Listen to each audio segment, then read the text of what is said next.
So he started working for the Duke of Brandenburg, who was George, and would eventually become George, the King of England, at first.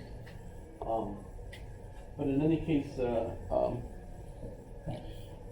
he was like the counselor or the scholar hired by George. He had certain jobs for him to do, one of which was to go to Paris and present the king with a idea to attack Egypt. Why? Well, the worry was that the King of France had a beautiful new army. They wore white uniforms. They looked great out on the lawn marching around. And of course, what you want to do is see them in action. And the thinking was that they're going to attack Germany with that. Let's give them an idea, attack Egypt instead. So Leibniz went to Paris with this plan to attack Egypt. And by the way, part of that was that Leibniz thought of a great idea. You could build a canal through what would become the Suez Canal. And that way you would cut the voyage to these spice islands in half, right? A great idea. Well, he takes this, first you have to capture Egypt, and then you can build the canal. It's kind of a joint idea. So he took this to Versailles, where all the nobles were kept by the king to keep them from getting in trouble all over France. I mean, they enjoyed themselves, but it was a lure, right? This is one big Disney World at the time, so they were there, and Leibniz comes and never even got his interview, but they did accept the plan, but the king probably never read it, and they put it in the safe. The interesting thing is that eventually Napoleon got a hold of the plan and thought it was a great idea, and in fact the French did capture Egypt. No, they did not blow the nose off of the Sphinx. There's a chip in the Sphinx's nose. And the story was that Napoleon ordered his cannoneer to shoot at the nose, but no, that's apparently false. Who knows? But in any case, yes, they captured Egypt. Eventually, of course, the architect Suez was the one that did build the canal for exactly that purpose. So that's all kind of interesting. And Leibniz thought of it at least ahead of time. No, he didn't stop the king from attacking Egypt. That was, they're right next door. So let's go out and watch the white suited blunderbuss firing, military attack, and make a mess out of Germany. So they did that. What else did he do? He spent a lot of time in Paris, and in Paris he ended up mixing with all of the smart people, including the ones who were doing mathematics. And he was absolutely fascinated with mathematics and studied mathematics with them. Eventually, recognizing that a new kind of mathematics was necessary, because they had basically gone meta, and as you go meta, you keep the same verbs, but you have to change the objects of your language. And so, for example, you have arithmetic, you have numbers, and they add and subtract, and equals and multiply and divide and so on. When you go to geometry, you end up with areas instead of numbers.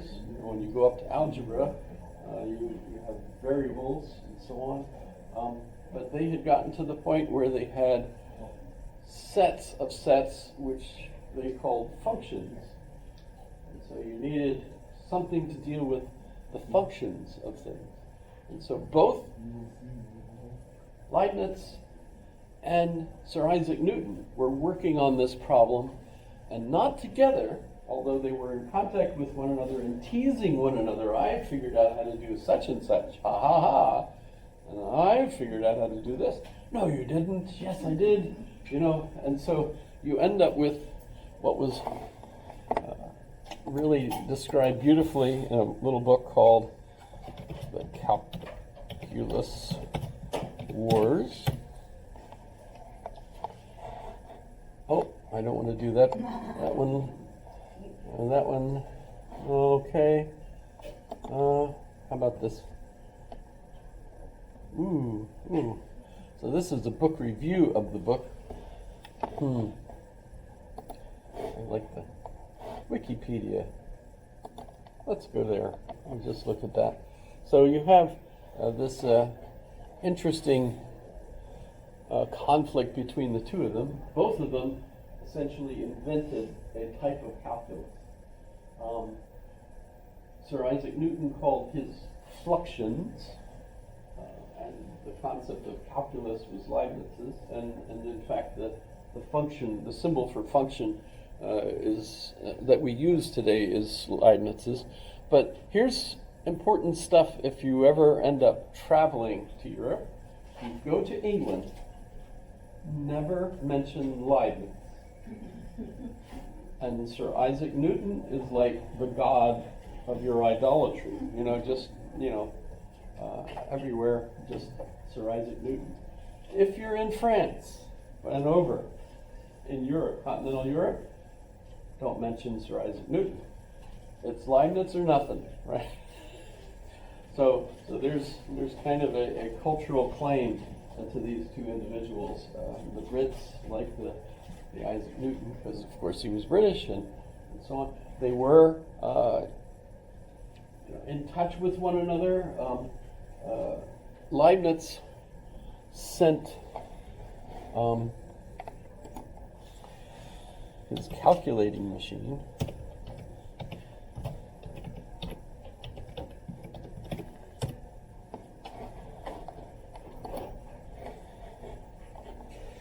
this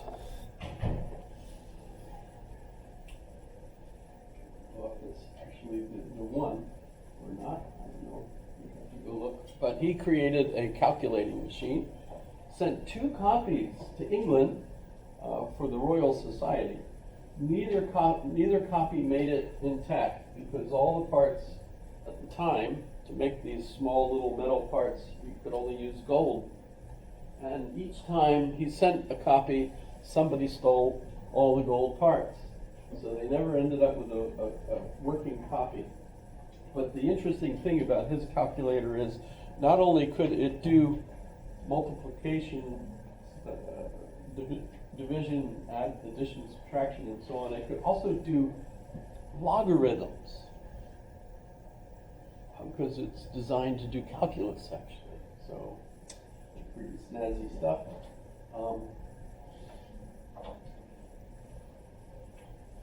I mean, if we get into calculating machines, one of the earlier ones is the one by Pascal. There's Pascal's. Pascal's only added and subtracted. I don't know, maybe it multiplied too. But it wasn't as magnificent as Leibniz's. It was a little earlier. And the main reason Pascal made his is because his father was a tax collector, and he made this in order to help his father with his task.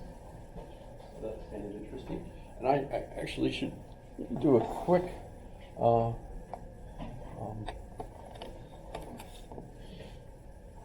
since we're not going to cover him.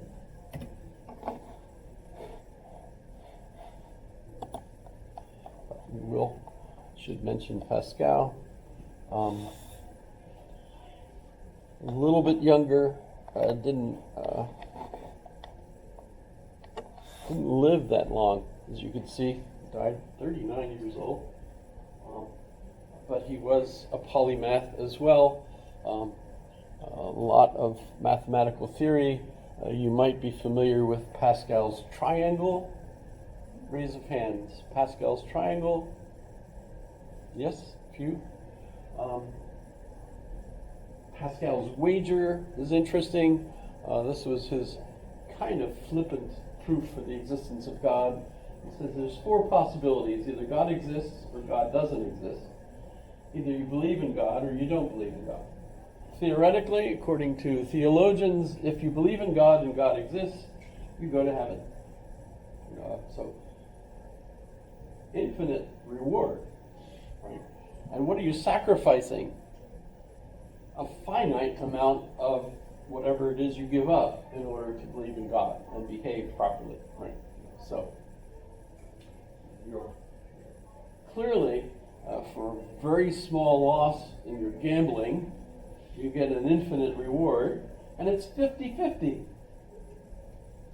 So who the heck wouldn't make that bet, right? If on the other hand you bet that God doesn't exist, you're giving up a finite amount, but you're losing an infinite possibility of reward. And in fact, if it's 50-50, there's a 50-50 chance that you could go to hell instead. So for Pascal, it's just blatantly obvious you ought to just believe in God. It's crazy. Oddly, towards the end of his life, he kind of went very mystical, and who knows what it was that some sort of chemicals or something got to him, and he seemed to lose his common sense or whatever, and it was kind of interesting. So he's an interesting individual, but can't really cover everybody that's interesting, I suppose.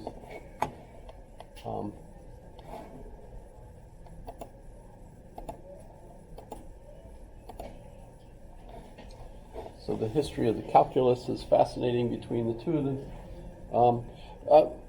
Because of his machine, Sir Isaac Newton, who was actually the head of the Royal Society at the time, admitted Leibniz as a member of the Royal Society, although once Leibniz published, he didn't really publish. What he did was he wrote letters. So at the time, Leibniz did not publish anything, actually, but he wrote letters to all kinds of folks, and a lot of those letters, of course, became public, for those who were literate, they could find out, what Leibniz had said, and so a lot of his works then became books in the sense that we think of, although they weren't strictly speaking published till later. But so Leibniz, and it's actually kind of interesting if you read Calculus Wars, how at the time scientists wanted to keep their discoveries to themselves. Today, of course, everybody wants to be the first to publish, first to get that out there. It's the rush to be the one who was credited as the one who had discovered it is like the big deal. But back then, it was odd that they were like secretive about what they were doing. It's like, these are my secrets. Well, they didn't have patent law, that's for one thing. So if something got out, that you had figured out how to do, and everybody else started sharing it, you lose whatever compensation you might get at the time. That certainly has changed thanks to patent law, so that might be the reason why, everybody's changed how they want others to know about what they're doing. But in any case, they were teasing one another, and they were back and forth, and yet at the same time, not willing to actually openly share what they're accomplishing. But then once Leibniz actually began publishing his papers, which, still remember that they're not published in a sense that they're published in a text or anything, but they get out, and So he published early, and at that point Newton was furious because he felt like he was stealing his ideas, even though when we look at the record, there's no, that's Leibniz and Sir Isaac Newton. Between the two of them, actually, Leibniz seems to be the nicer guy. And it's right. They were both kind of autistic, if that makes sense.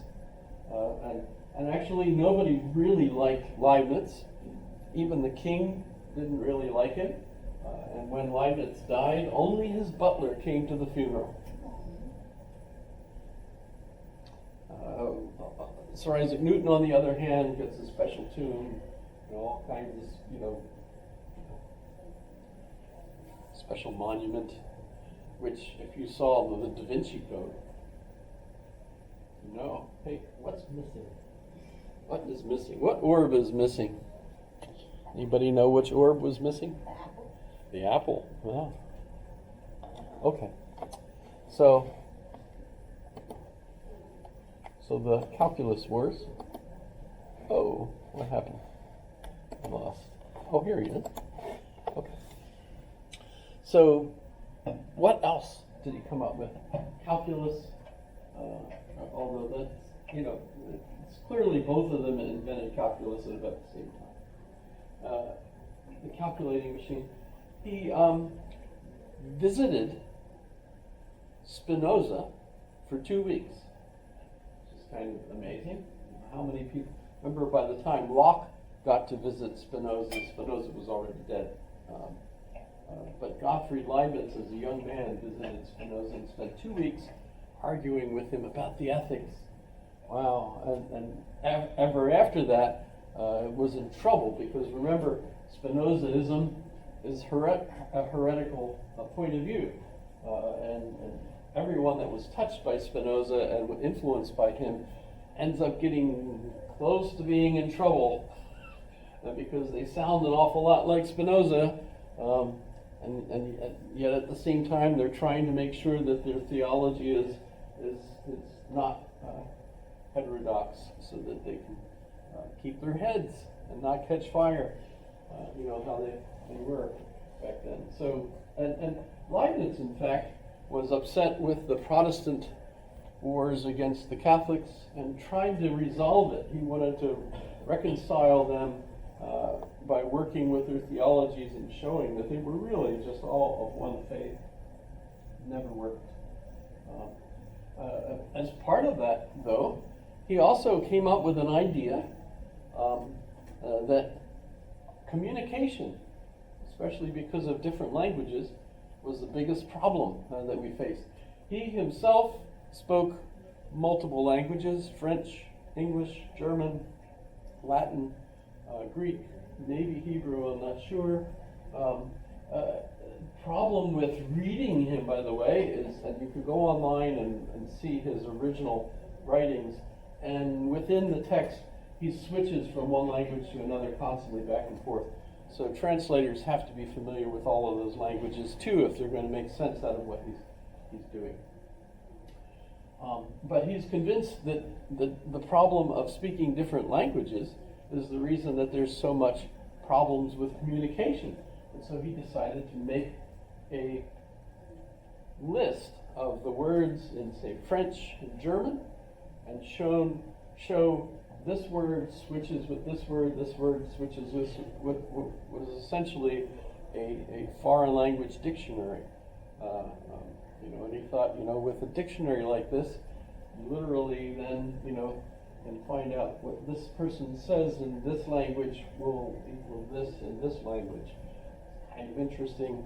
Of course, it's way ahead of contemporary translation tools, which are absolutely amazing. It's still a little difficult here and there, I'm sure. I think I might have mentioned when I was at the NSA, and my main job was translating from German to Russian. It was very boring work, very boring, routine stuff. And I thought, the computer ought to be able to do this for me. So I worked with the folks that worked with the Cray, and after about 6 months, they had a program that literally did my job for me, and I was out of work, which was pretty neat. I think I mentioned that same team went on to be the ones who first started Dragon Speak. I don't know if you're familiar with it as a text to speech and speech to text. I don't know where it is today, but I mean, obviously, you just Google and ask Google to translate, and you can get all kinds of neat stuff. But he was trying to do that as well. But the one that's really most fascinating today is his monadology. And so if we look at the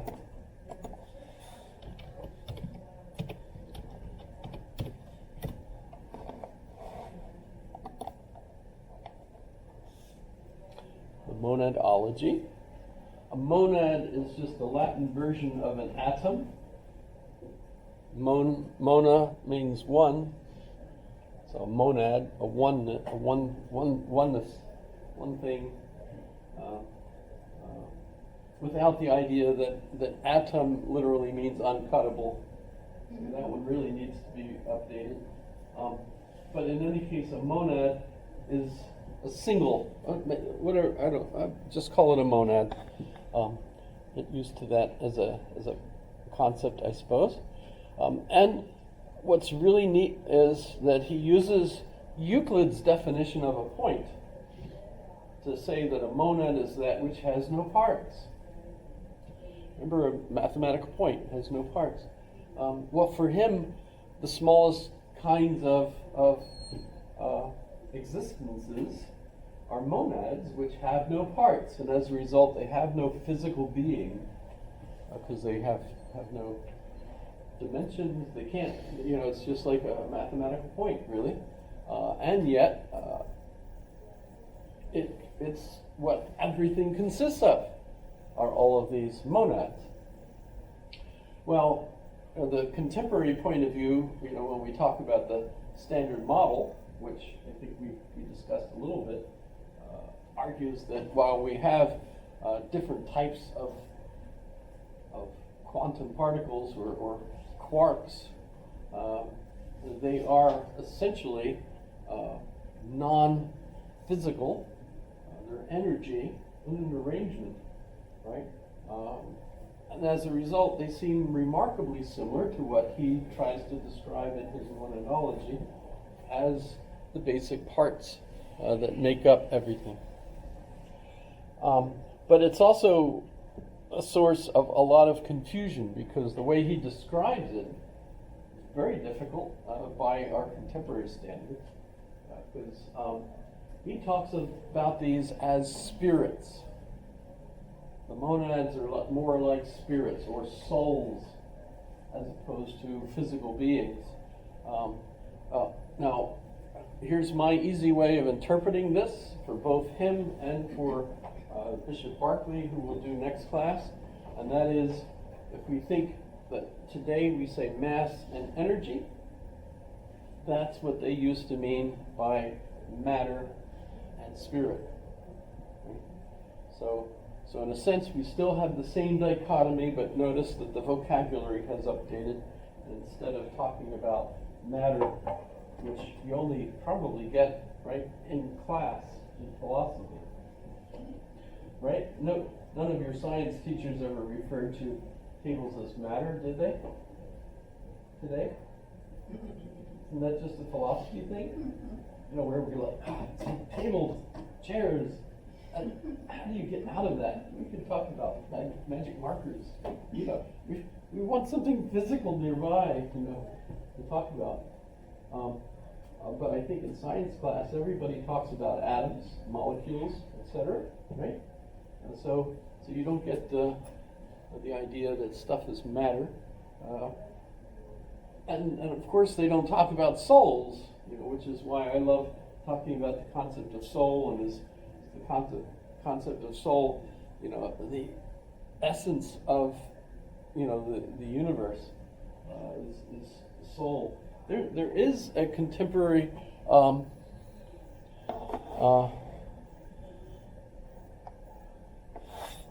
right now I'm Sheldrake, Rupert Sheldrake. Have you ever heard of him?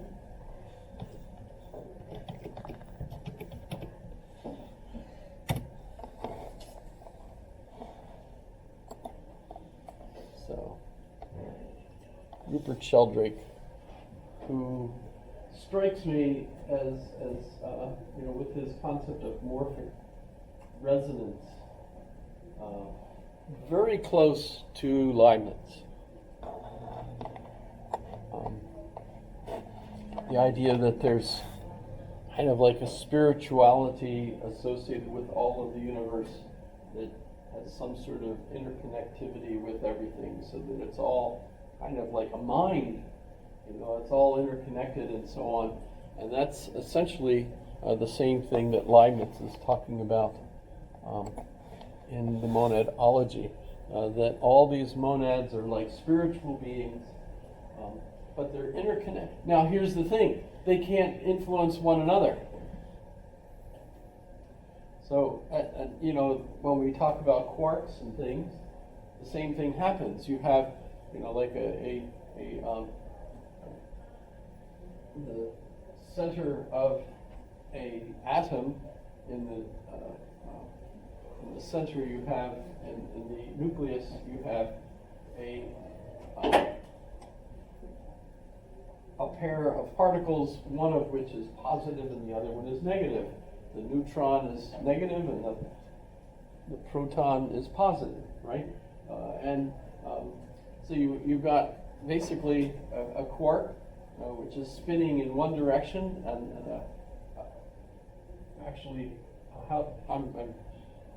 that's even below atoms. So if we're looking at the standard model,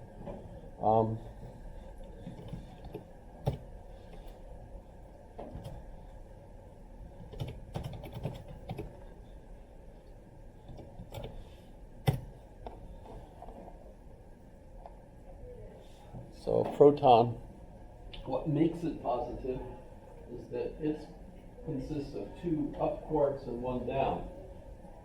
The up quarks and the down quark are attracted to one another, but they don't change one another, right? So the quarks aren't changed by being co-located with others. It's like if you took two magnets and, right, both magnets are still just perfectly. Oh, well, that's not really a good example, because there's going to be an electrical wave running through them. I don't believe they say that there is such a thing running through the quarks that are connected. But what I'm thinking is that at this level, these are not changed by their being next to or close to or running into other quarks. And that's something that he says with his monad, that the monads are not changed by others. In a sense, that seems like the philosophy of Democritus, talking about atoms. He was the Greek who called them that, and gave us the idea that atoms are these small little hard things that butt up against one another, but